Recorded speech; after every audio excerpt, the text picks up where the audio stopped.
How to activate FaceTime with your phone number. Well, hello everyone, welcome back into the channel. To activate FaceTime with your phone number, first you want to head into settings.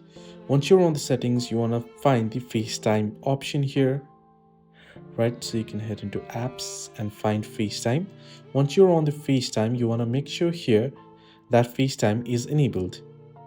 Now here, I'll have to turn on cellular data or use Wi-Fi to set up FaceTime. So I'll just enable my Wi-Fi here and I'll select OK, and you can see my Wi-Fi. You want to make sure the FaceTime is enabled here.